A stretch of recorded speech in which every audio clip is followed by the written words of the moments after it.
श्री राम भद्राय नमः। भरत जी राम जी के मिलने की इस यात्रा में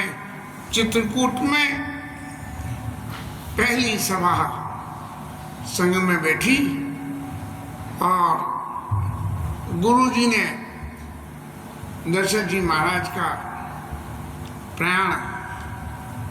कथा बता के सबको शोक संतप्त परिवार को शांति देने का प्रयास किया और राम जी महाराज को उनका फौज पुत्र होने के नाते, जिस पुत्र होने के नाते जो क्रियाकर्म जो उनको करना चाहिए था, एक्चुअली सही मायने में तो कहते शायद गरुड़ पुराण में भी ऐसा ही है कि बड़ा पुत्र या छोटा पुत्र बीच वाले तो नेगलेक्ट कर दिए गए हैं। मैंने कहना चाहिए नॉन वैल्यूएबल हो गए। जो कुछ जिम्मेदारी या तो बड़े को सौंपो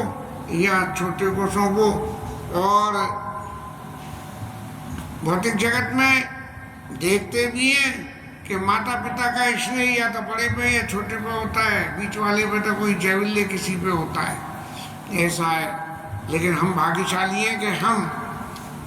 दो ही है, तो बड़े का प्रेम तो माता का प्रेम बड़े पे और छोटे का प्रेम पिता पे, और पिता की सारी विद्याओं को जीवन में लेने लायक हम बन गए। गुरु जी महाराज ने राम जी महाराज को आज्ञा दी कि अब आप सारा जो है गरुड़ पुराण के हिसाब से जो कर्म होना चाहिए उन सारे कर्मों को सिर्फ वो जो है मुखाग्नि देने के अलावा बाद बाकी संयम 13 दिन का संयम जो होना चाहिए वो किया जाए। और राम जी महाराज ने वो किया और उसे करने के बाद महाराज राम जी शुद्ध हो गए। करी पित किया वेद जस बरनी वे पुनीत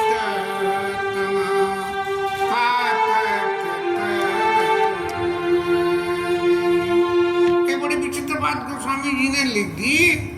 कि जो हमेशा से शुद्ध पवित्र है वो अपने पिता की क्रिया करके और वेद पुराण के मत के अनुसार वे शुद्ध हो गई।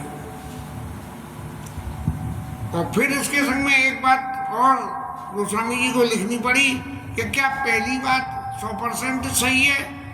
तो उन्होंने लिखा कि जास नाम पावक अगतूला सुमिरत सकल सुमंगल मूला साधु सुभय शुद्ध सुभयऊ साधु सम्मत अस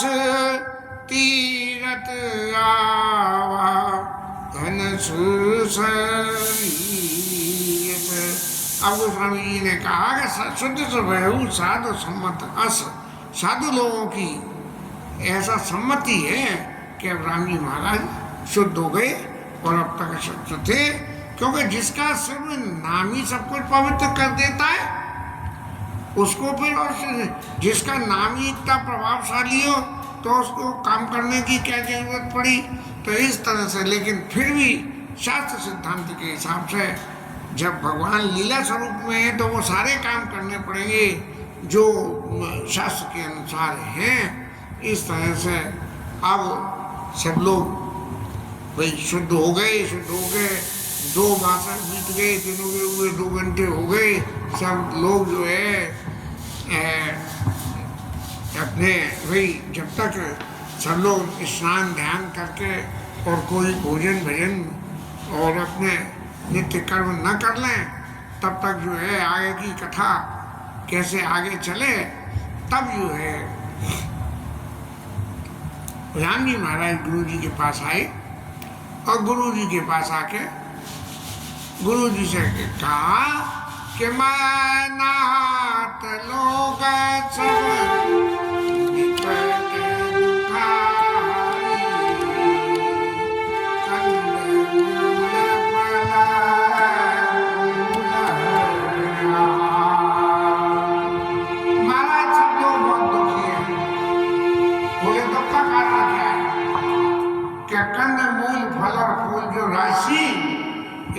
पदार्थों का उपभोग करते थे तो कंदमूल फल खाके, और यहाँ रुक रहे हैं, कहाँ महलों में रुकने वाले और कहाँ ये जंगल में रहने वाले। और सानो भरत सचिव सब माता, सानो भरत सचिव सब माता, एक पल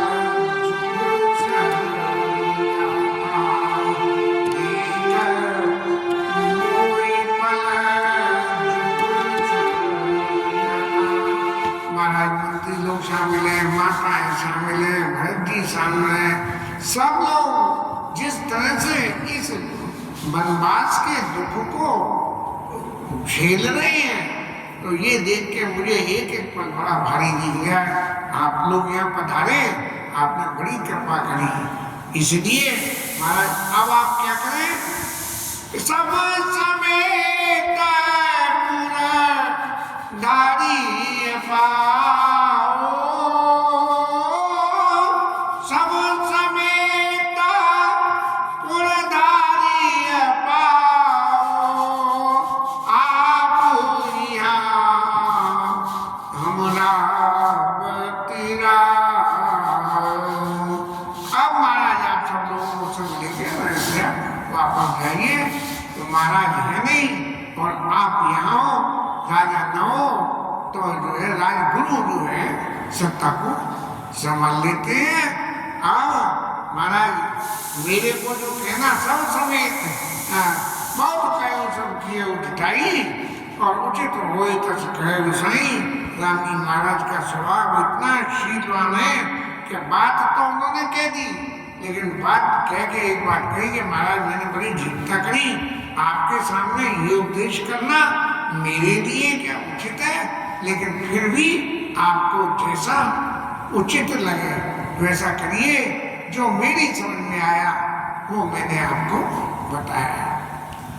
तब गुरुजी महाराज ने अत्यंत सुंदर बात जो समय के अनुकूल थी, राम जी ने जिस मर्यादा में गुरु जी के सामने ये बात रखी, गुरु जी ने उसी मर्यादा का उस मर्यादा में जवाब देते हुए कहा, क्या कहा,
सेतु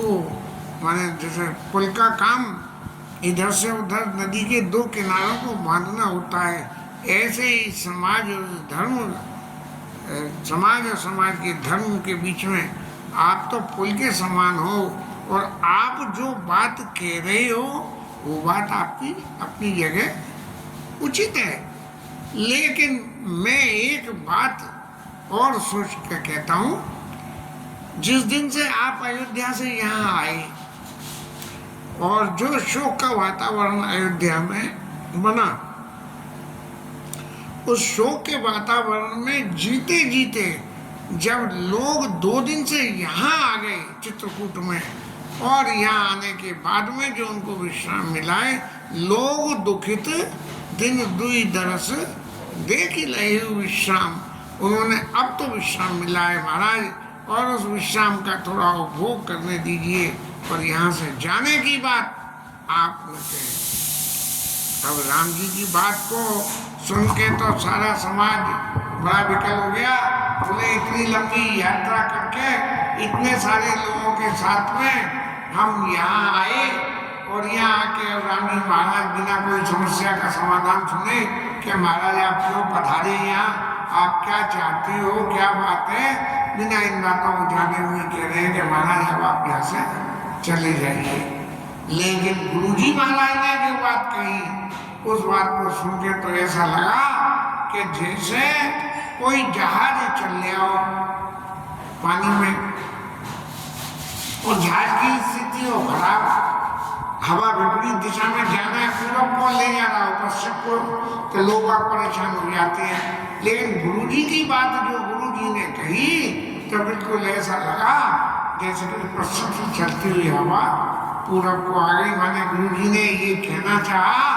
कि महाराज कुछ दिन तो भी अपने साथ यहाँ वन में रहने दो, ये ठीक है वनवास आपको हुआ है, तो यहाँ प्रवासी भी यदि इस वनवास के सुख को वनवास के रूप में ही खुद भी रह के यदि स्वीकार कर रहे हैं तो उनको इस बात के लिए आज्ञा दो। पावन पैसे काल नहीं जो लोगों के अड़भोग नसाई, यहाँ जो है पवित्र जल में मंदाकिनी के में स्नान करते हैं और खूब तीर्थों के दर्शन कर रहे हैं और सब तरह से आनंदी लोगों के हो रहा है। तो इसलिए महाराज आप लोगों को थोड़ा सा यहाँ आनंद लेने दो। इस तरह से ये इतने लोगों के बीच में है के झरना जो वहां बह रहे थे वो झरने भी सुदासन अमृत के समान जल बह रहे, सब पेड़ों में फल फूल सब राम जी की सेवा के लिए लगे हुए। इस तरह से सारे जंगल में रहने वाले वनवासी लोग अयोध्या वासियों की सेवा के लिए और तरह तरह के फल फूल लाते हैं और उन्हें देते हैं, और लोग कहते हैं कि भैया तुम ये हमारे लिए लाए हो, तुम बिना पैसा दिए हुए तो नहीं लेंगे नहीं खाएंगे। तब उनके प्रेम में के वशीभूत होकर वनवासी कहते हैं तुम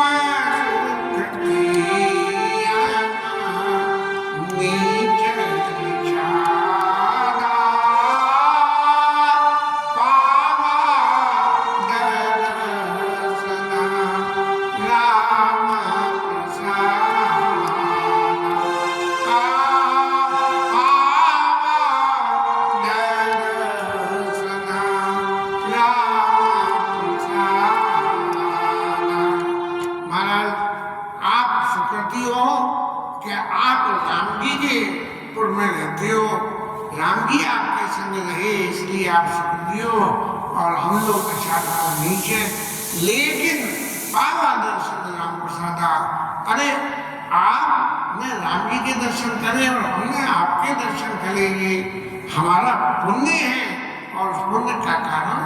राम जी है। इसलिए महाराज हम आपके लिए जो कुछ भी करें सो थोड़ा है, नहीं अन्यथा क्या राम जी महाराज के दर्शन और उन सुकृति राम जी के भक्तों के दर्शन जिनके संग राम जी इतने समय कर रहे, क्या हमारे लिए संभव था? इसलिए हे अयोध्यापुर वासियों,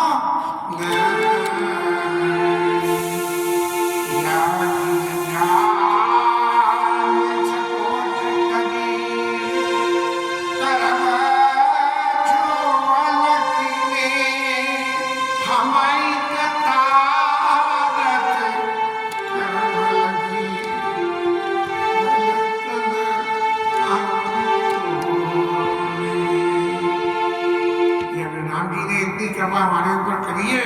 तो महाराज आप लोग भी हमारे ऊपर कृपा करो कि हम जो कुछ भी आपको दे रहे हैं,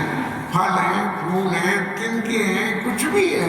फल अंकुर ले वो आप उसे जीवन में स्वीकार करो। हमारा बड़ा सौभाग्य है कि आप मन में पधारे। महाराज हम आपको कुछ वैसे तो दे नहीं सकते हैं। क्यों? कि हमारा धन क्या है? हमारा धन तो ये जंगल में लगने वाले पत्ते और ईंधन, और इसके अलावा क्या शिकार करके खा जाते हैं, और क्या करते हैं कि इधर उधर उल्टा सीधा काम क्या कर लेते हैं, या मार अति बड़ से मुकाई और ले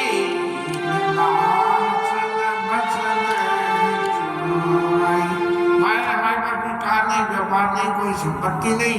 तो लेकिन आप यहाँ आए, आपके पास इतना सारा साधन सामान है, हम चाहें तो अपने बल से आपके सारे सामान का हरण कर सकते हैं, उनको चोरी करके ले जाते हैं, हमारी तो सारी जिंदगी पाप करते ही जाती है। लेकिन आप लोगों के दर्शन मात्र करने से सपने उधर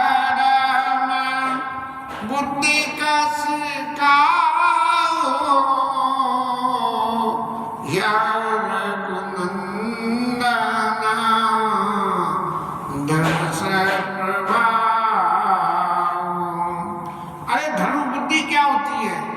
इसका ज्ञान क्या हमको है?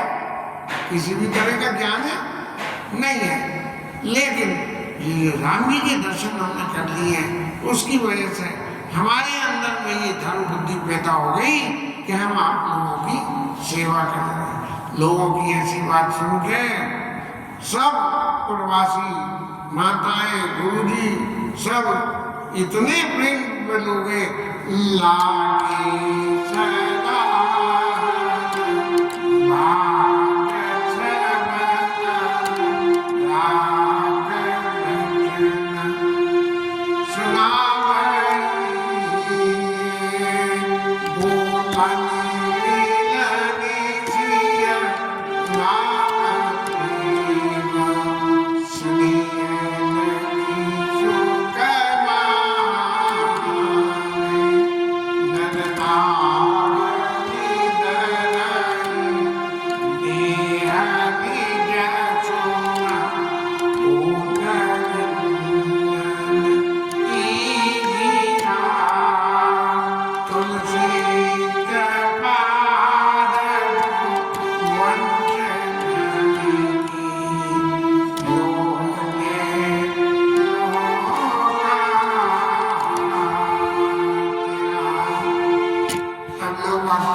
सब अपने भाग्य को सुनाने लगे,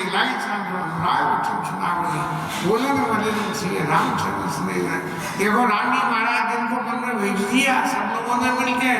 और यहाँ कितने स्थिर से लोगों के साथ में बातचीत करते हैं, और उन सब की उसकी अपने वनवासियों को किस तरह से राम जी ने अपने वशीभूत कर लिया। तो अयोध्या प्रवासी कहते हैं अरे हमारे श्री के दिए तो धिक्कार है कि ऐसा होते हुए भी राम जी महाराज वन में आ गए और हमने उनको जाने दिया। इस तरह के प्रेम भरे वचनों से प्रवासी लोग सब आपस में बातचीत कर रहे हैं, वनों में घूमते हैं और राम जी के कथा चरित्रों को सुनते हैं, और ऐसे मस्त हो रहे हैं जैसे कि सावन के महीने में मोर और ये मेला उतर करते हैं और मोर नाचते हैं। ऐसे लोग अयोध्या के चित्रकूट में एंजॉय कर रहे हैं वनवास को। अब इस तरह से इन सबके जो स्वरूप है उस लीला में वर्णन करते हुए गोस्वामी जी आगे कह रहे हैं कि ये तो रही प्रवासियों की बात। अब प्रवासियों से आगे यदि चलो तो बोले हमारे सीता मैया की क्या परिस्थिति रही। इन सारी परिस्थिति में सिया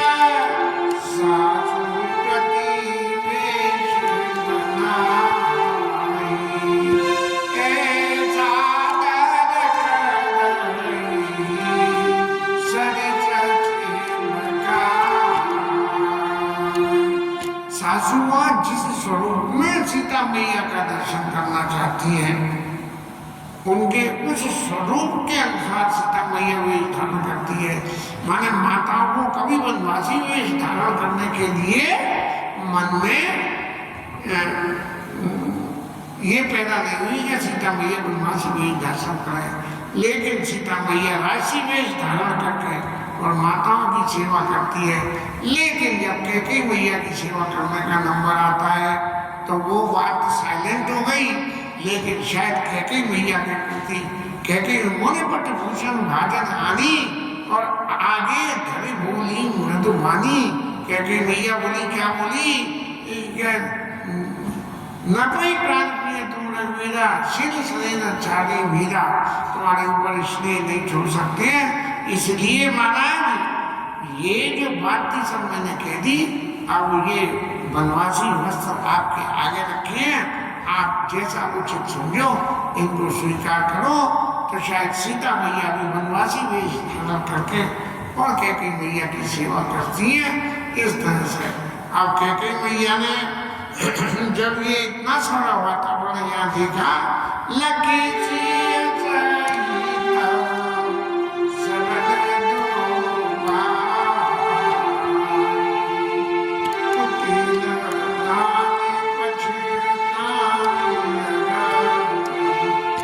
अब महाराज कैकेयी की क्या स्थिति हुई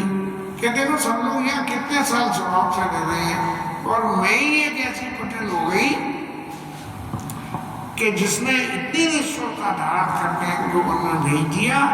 और मैंने राम जी की बात को मान के और इस चरित्र को मैंने स्वीकार कर लिया। मौके मौके की बातों की बात में याद आती है कि वो एक साल में मथुरा में चौबों की मंडली रामलीला करती थी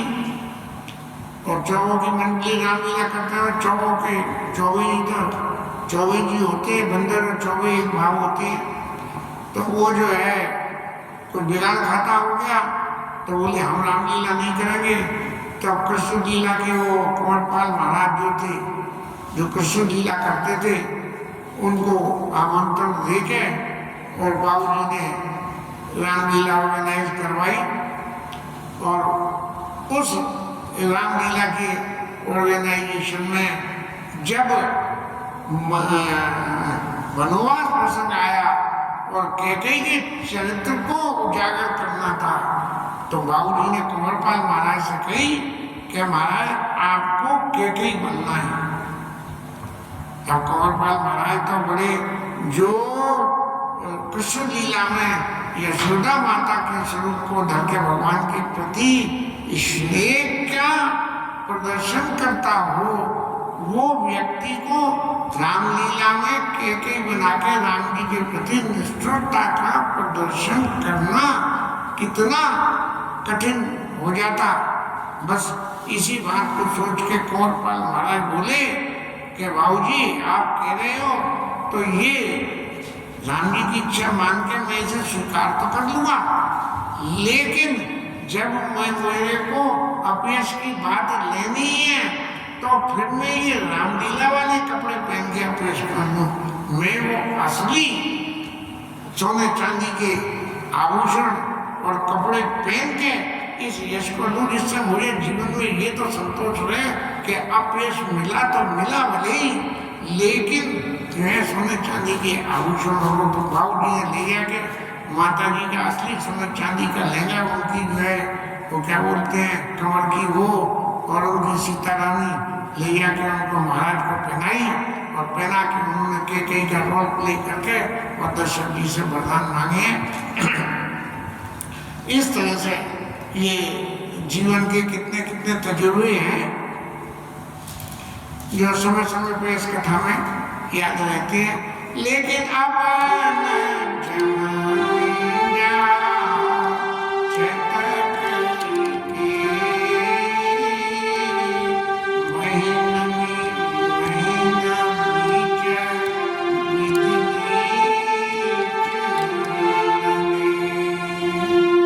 अब तो कैकेयी मैया इतनी दुखी हो गई, अब महाराज कुंवरपाल जी का क्या हाल हुआ होगा, उनकी मानसिक स्थिति क्या रही होगी ये तो नहीं मालूम, हम बच्चे ही थे। लेकिन यहाँ कैकेयी मैया की स्थिति जो है वो कहती है कि हे भगवान, इस पात्र को प्ले करने से पहले मेरे को मौत क्यों नहीं आई और धरती फट क्यों नहीं गई, मैं उसमें समा क्यों नहीं गई। इस तरह का शोक कैकेयी मैया के मन में पैदा हो गया और इसके जो कैकेयी मैया के मन में ये जो शोक पैदा हुआ उसके सपोर्ट में गोस्वामी जी कहते हैं लोक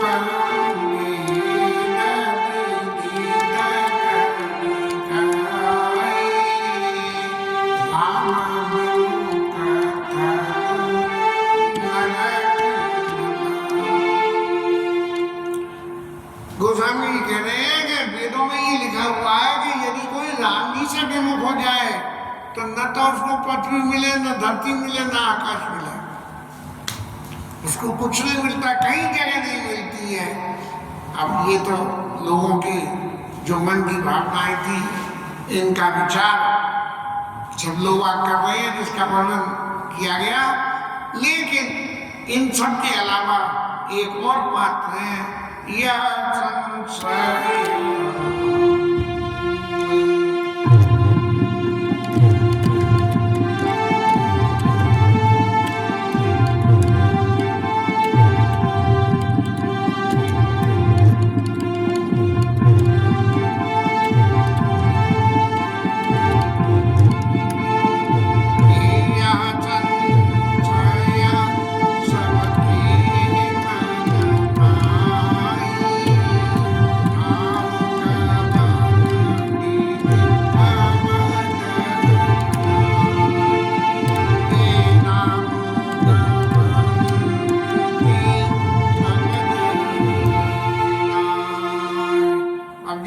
सारे स्नेह की बातें हो रही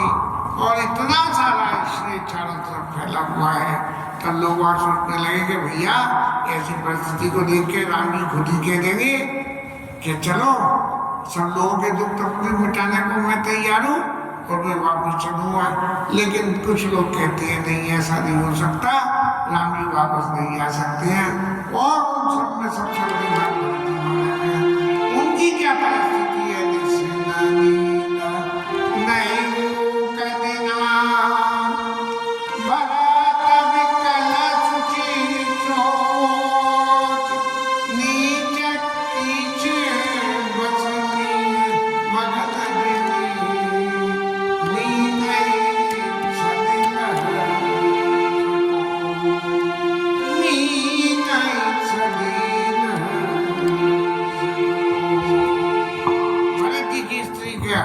स्थिति का वर्णन करते हुए गोस्वामी जी कह रहे कि न तो रात को नींद आती है, ले तो सबको आए, जिम्मेदारी भरत जी के सिर है, और न ही उन्हें भूख लगती है, और हर वक्त एक एक बात कि कैसे जो है राम जी अयोध्या वापस चलेंगे, और उनकी स्थिति कैसी है कि जैसे कीचड़ में कोई मछली पहुंच जाए तो उसको जल तो मिलता है, जल मिलने से मछली जिंदा तो रहती है, लेकिन जल पूरी तरह से न मिलने से जो उसके चित्त में तड़फन होती है, वैसी तड़फन हमारे भरत जी के मन में है। इसके साथ भरत जी की दशा का विवरण और कथा का अगला भाग कर लेंगे।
पवन सुत हनुमान की जय, उमापति महादेव की जय, श्रीराज धरण की जय, श्री राधा रानी की